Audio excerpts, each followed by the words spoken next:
மீண்டும் உங்களை நாம் சந்திப்பதிலே மிக்க மகிழ்ச்சி அடைகின்றேன். நான் இலங்கையில இருந்து பதுளை போதனா வைத்தியசாலையில இருந்து வைத்தியர் கிருஷான் வேதநாயகம். எனவே இந்த நிகழ்ச்சியை பார்ப்பவர்கள், இந்த நிகழ்ச்சியிலே நாங்கள் இன்று பார்க்க போற விடயம் மிக முக்கியமான ஒரு பிரச்சனை. அதாவது சுய இன்பம் காணுதல், கைப்பழக்கம் அல்லது மெஸ்டுபேஷனினாலே ஏற்படுகிற பிரச்சனைகள் என்ன, நன்மைகள் என்ன என்று சொல்லி. ஏன் இன்றைக்கு இந்த நிகழ்ச்சியை பற்றி நான் பேச விரும்பினேன் என்றால், பல பேர் என்னுடன் தொலைபேசியின் மூலமாக தொடர்பு கொண்டு எல்லாருமே சொல்லுகிற விடயம் என்ன, இந்த கைப்பழக்கம், சுய இன்பம் கூடாது, மெஸ்டுபேஷன் கூடாது. எங்க பார்த்தீங்கள் என்றால் வேறொரு வைத்தியர் வந்து இதை சொன்னார் என்றபடியினாலே இது எங்களுக்கு கூடவே கூடாது என்று சொல்லி அவர்கள் சொன்னார்கள். பல பேர், சில பேர் இந்த மெஸ்டுபேட் பண்ண கூட அவர்களுக்கு விருப்பம் இல்லை, சுய இன்பம் கூட விருப்பம் இல்லை. என்னுடன் மருந்துகளை எடுத்து பாவித்துக் கொண்டு சுய இன்பம் காணாமல் அதே நேரத்திலே மனைவியும் பக்கத்திலே இல்லை, சில பேர் திருமணம் முடிக்கவில்லை, இந்த மருந்துகள் குடித்து கூட ஒரு பிரயோசனம் இல்லாம போய்விடும். எனவே முக்கியமாக நாங்கள் இந்த மெஸ்டுபேஷன், சுய இன்ப பழக்கம், கைப்பழக்கம் என்பது நீங்கள் மற்றதுகளெல்லாம் விட்டு விடுங்கள், சமய சம்பந்தமான சிந்தனைகள் மற்றதெல்லாம் விட்டு போட்டு நேர நாங்கள் இந்த மருத்துவ சம்பந்தமான விடயங்களை பார்க்கின்ற போது இந்த மெஸ்டுபேஷன் என்பது 100% நன்மை பயக்கக்கூடிய ஒன்று. ஒரு விதமான தீங்கை கூட கொடுக்க முடியாது. அப்படி யாராவது இது தீங்கு செய்கிறது என்று யோசித்தால் அது விஞ்ஞான ரீதியாக இன்னும் நிரூபிக்கப்படவில்லை. என்று நிரூபிக்கப்பட்டால்தான் அதை நாங்கள் எடுத்துக் கொள்ளலாமே தவிர சும்மா வருகின்றதையே எடுத்துக்கொள்ள முடியாது. எனவே முக்கியமாக இந்த மெஸ்டுபேஷன் என்ற பழக்கம், நான் இன்றைக்கு இந்த டாபிக்கை எடுத்துக்கொள்ளுக்கு முக்கியப்படியே பல பேர் இதை பற்றி கதைத்தபடியினாலே, எனவே மெஸ்டுபேஷன் என்பது ஒரு விதமான பாதகமான விளைவையோ தீமையான விளைவையோ ஏற்படுத்தாது. எனவே இந்த நிகழ்ச்சியை பார்த்துக் கொண்டிருப்பவர்கள் நேரடியாக தொடர்பு கொள்ள விரும்பினால் வெளியூர் என்பவர்கள் வாட்ஸ்அப்பின் ஊடாக 0094 777356245 மூலம் தொடர்பு கொள்ள முடியும். உள்ளூர் என்பர்கள் 0777356245 மூலமாக தொடர்பு கொள்ள முடியும். அதே நேரத்தில் இந்த நிகழ்ச்சியை நீங்கள் பார்த்துக் கொண்டிருப்பீர்கள். யூடியூப்ல லைக் பண்ணுங்கள், ஷேர் பண்ணுங்கள். அதே நேரத்தில் இந்த மணி சின்னத்தை பெல் சைனை அமர்த்தி சப்ஸ்கிரைப் பண்ணுங்கள். டிக்டாக்கிலும் இன்ஸ்டாகிராமில் பார்ப்பவர்கள் மறக்காமல் ஃபாலோ அப் பண்ணுங்கள். அதே நேரத்தில் பார்க்காதவர்களுக்கு மற்றவர்களுக்கு அறிமுகப்படுத்துங்கள். எனவே இந்த சுய இன்பத்தினுடைய நன்மைகளைத்தான் நாங்கள் பார்க்க போறோம். தீமைகள் ஒன்றுமே கிடையாது. நான் எவருடன் நான் இது பற்றி விவாதிக்க நான் தயாராக இருக்கிறேன். இது ஒரு சேலஞ்சாக கூட நீங்கள் எடுத்துக்கொள்ளலாம். இந்த மெஸ்டுபேஷன் எனப்படுவது பாதகமான விளைவை ஏற்படுத்தும் என்று யாராவது சொன்னால் அவருடன் நேரடியாக விவாதித்தது கூட நான் தயாராக இருக்கிறேன். ஏன்னா இதனால ஏற்படுகின்ற நன்மைகளை பார்த்தால் 2 நன்மைகள். ஒன்று பிசிக்கல் பெனிஃபிட், இரண்டாவதாக மென்டல் அண்ட் இமோஷனல் பெனிஃபிட் என்று சொல்லுவோம். முதலாவது இந்த பிசிக்கல் பெனிஃபிட் என்றால் உடல் ரீதியாக கிடைக்கின்ற நன்மைகள். இரண்டாவதாக மென்டல் அண்ட் இமோஷனல் பெனிஃபிட் என்று சொன்னால் மனது ரீதியாக மனசு ரீதியாக உள ரீதியாக எங்களுக்கு கிடைக்கின்ற நன்மைகள். நீங்கள் கேட்கலாம், ஆண்கள் மட்டும்தான் மெஸ்டுபேட் பண்ண முடியுமா, பெண்கள் மெஸ்டுபேட் பண்ண முடியாதா என்று. ஆண்கள் மட்டும்தானா சுய இன்பம் அனுபவிக்க முடியும், பெண்கள் சுய இன்பம் அனுபவிக்க முடியாதான்னு சொல்லி 100% பிழையானது.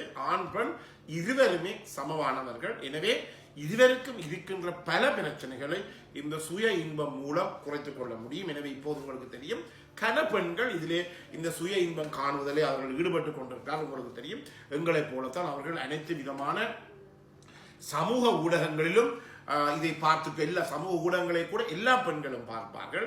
அது பெரிய பெரிய மிகப்பிந்திய மிக முன்னேற்றகரமான நகரங்களாக இருக்கலாம், ஒரு கிராமமாக இருக்கலாம், ஒரு தோட்டமாக இருக்கலாம். எனவே என்றபடினாலே பெண்களுக்கும் இதை பொருந்தும். எனவே தயவு செய்து இதை கேட்ட பிற்பாடு ஒரு தடவை எனக்கு பேசி எழுதுவேண்டாம், டாக்டர் நீங்கள் நாட்டை கெடுக்கிறீர்கள் என்று. அப்படி அல்ல, பெண்களுக்கும் இது மிக முக்கியமான ஒரு தேவையாக இருக்கிறது. உங்களுக்கு தெரியும், பல பேர் தங்களுடைய மனைவிமாரை பிரிந்து தூர இடங்களில் வாழ்ந்தார்கள். 2 வருடம் 3 வருடம் 4 வருடங்கள் கூட வெளிநாட்டிலே வேலை செய்து கொண்டிருப்பவர்களை எனக்கு தெரியும். எனவே இந்த நிலைமையில் அந்த பெண்கள் இந்த சுய இன்ப பழக்கத்தை பெறுவார்களாக இருந்தால் அவர்களுக்கு ஏற்படுகின்ற சமூக ரீதியான பிரச்சனைகளை இதன் மூலமாக அவர்கள் 100% தீர்த்துக் கொள்ள முடியும். முதலாவது, எனவே பெண்களும் கட்டாயமாக சுய இன்ப பழக்கத்தை மேற்கொள்ள வேண்டும். அது ஒரு விதமான பிழையும் இல்லை, பாதகமும் இல்லை. உங்களுக்கு தெரியும். இந்த சுய இன்ப பழக்கம் மனிதருக்கு மட்டுமல்ல, விலங்கு இனங்கள் அனைத்துக்குமே, யானை, புலி, கரடி, நாய், பூனை எல்லாவற்றுக்குமே இருக்கு. நீங்கள் பார்க்கலாம், வீட்டில் நாய் வளர்த்தால், பூனை வளர்த்தால் நேரடியாகவே நீங்கள் பார்க்கக்கூடியதாக இருக்கும். எனவே அவை கூட ஒரு பிரச்சனையும் இல்லாமல் வாழ்ந்து கொண்டு இருக்கின்றன. எனவே இந்த விலங்கு ராஜ்யம், அனிமல் கிங்டம் என்று சொல்லுவோம். இந்த அனிமல் கிங்டத்துக்கே ஒரு பொதுவான ஒரு முறை இந்த மாஸ்டர்பேஷன். எனவே தயவு செய்து இந்த மாஸ்டர்பேஷன் பிழை, சுய இன்பம் காண்பது பிழை என்று சொல்லி ஒருதரமே சொல்ல வேண்டாம். அதே நேரத்திலே எங்களுடைய ஒரு சாரார் இருக்கிறார்கள், அது எங்களுடைய நாட்டிலும் 3ஆம் உலக நாடுகளும் பொதுவானவர்கள், தாங்கள் அந்த வேலையை செய்து கொண்டு மற்றவர்கள் சொல்லுவார்கள் செய்ய வேண்டாம் என்று சொல்லி. இப்படி மாஸ்டர்பேஷன், சுய இன்பம், கைப்பழக்கம் செய்ய வேண்டாம் என்று சொல்லுவர் ஒரு நாளைக்கு சில நேரத்தில் 4-5 தரம் கைப்பழக்கம் செய்வதை நான் கண்கூடாக கேள்விப்பட்டிருக்கிறேன். வந்து எனக்கு சொல்லிக் கூட இருக்கிறார்கள். எனவே முதலிலே இந்த மாஸ்டர்பேஷன் என்பது ஒரு பிழையானது என்பதை தயவு செய்து விட்டுவிடுங்கள். என்றபடியானதான் சில பேருக்கு ஆண் பிள்ளைகள், பெண் பிள்ளைகள் இருக்கும். சாதாரணமாக நாங்கள் எங்களுடைய 3ஆம் உலக நாடுகள், இலங்கை போன்ற நாடுகளில் இந்த சமூக அமைப்பின்படி நாங்கள் பிள்ளைகளை பெரிதாக வயது வந்த பிறகும் எங்களுடைய அம்மா அப்பா தூங்குகின்ற அறையிலே தான் எங்களுடைய பிள்ளைகளும் நித்திரை கொள்ளுகிறார்கள். அதே நேரத்திலே நான் முதலும் சொல்லி இருக்கிறேன், தாய் தகப்பன் வயசு வந்த பிறகு அம்மாவையும் அப்பாவையும் அவர்கள் ஹோலுக்கு அனுப்பி விடுவார்கள். நீங்கள் ஹோலிலே இருந்து தூங்குங்கள். இருக்கிற அறைகளிலே பிள்ளைகளும் அவருடைய மனைவிமாரும் பிள்ளைகளும் அவருடைய கணவன் மேலும் இருப்பார்கள்.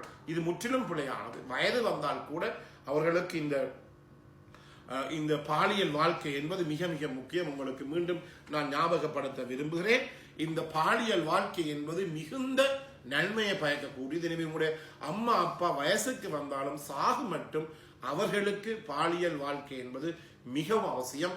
85 வயசு, இப்போது 90 வயசு கூட போய்விட்டார்கள். 90 வயசில் கூட ஆண்களும் பெண்களும் இருவருமே சந்தோஷமாக இந்த பாலியல் வாழ்க்கை அனுபவிக்க முடியும். அப்போதுதான் அந்த இறக்கும் தருவாயில கூட மன நிம்மதியுடன் சந்தோஷமாக அவர்கள் இறக்கக்கூடியதாக இருக்கும். இதை கவனித்துக் கொள்ளுங்கள். எனவே முக்கியமாக இந்த பிள்ளைகள் அவர்களுக்குரிய இடத்தை நீங்கள் கொடுக்க வேண்டும். எனவே நாங்கள் சொல்லுவது ஒரு 5, 6, 7, 8, 9 வயசு வரைக்கும் அவர்களை வேறு ஒரு தனியான ஒரு இடத்திலே படுக்க வேண்டும். அப்போது அவர்களுக்கு ஏற்படுகிற இந்த பாலியல் விருப்பங்களை, செக்ஷுவல் டிசைர் என்று சொல்லுவோம், அல்லது செக்ஷுவல் இன்ஃபெக்சுவேஷன் என்று சொல்லுவோம், அது பாலியல் ஈர்ப்பு அல்லது பாலியல் கவர்ச்சி என்று சொல்லுவோம். இவற்றையெல்லாம் ஒரு தனி அறையில இருந்து அவர்களால் தீர்த்து கொள்ள முடியும்.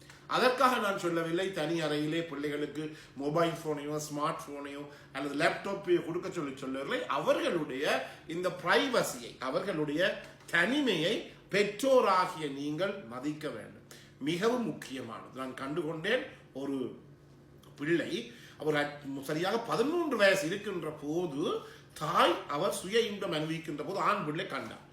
வந்து என்னிடம் பெரிய பிரச்சனை, அந்த பிள்ளையை கூட்டிக்கணும் வந்து என் முன்னாலே பேச்சென்னு பேசி, உண்மையாக நீங்க நம்புறீங்களோ தெரியாது, எங்களுடைய நாட்டிலே நடக்கிற 14 வயசுல நடக்கிற கல்வி பொதுத்தராதர சாதாரண தர பரீட்சையில் அவர் 9 ACT பெற்று, இப்போது கல்வி பொதுத்தராத உயர்தர பரீட்சையிலே 3A திறமை சீட்டுகளை பெற்று இப்ப ஒரு முரட்டுவ பல்கலைக்கழகத்தில், இலங்கையில் இருக்கிற மிக பிரபலியமான பல்கலைக்கழகத்திலே அவர் அதாவது பொறியியலாளர் இன்ஜினியரிங் கோர்ஸ் செய்து கொண்டிருக்கிறார்.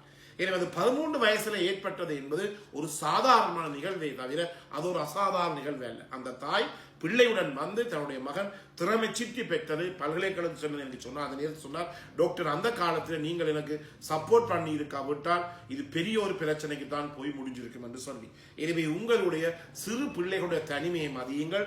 அவர்களும் மாஸ்டர்பேட் பண்ணுவார்கள், அவர்களையும் நீங்கள் தடுக்கக்கூடாது. எனவே இந்த நிகழ்ச்சி பார்த்தவர்களுக்கு நன்றி, மற்றவர்களுக்கும் அறிமுகப்படுத்துங்கள். மீண்டும் உங்களை சந்திக்கும் வரை நன்றி, வணக்கம்.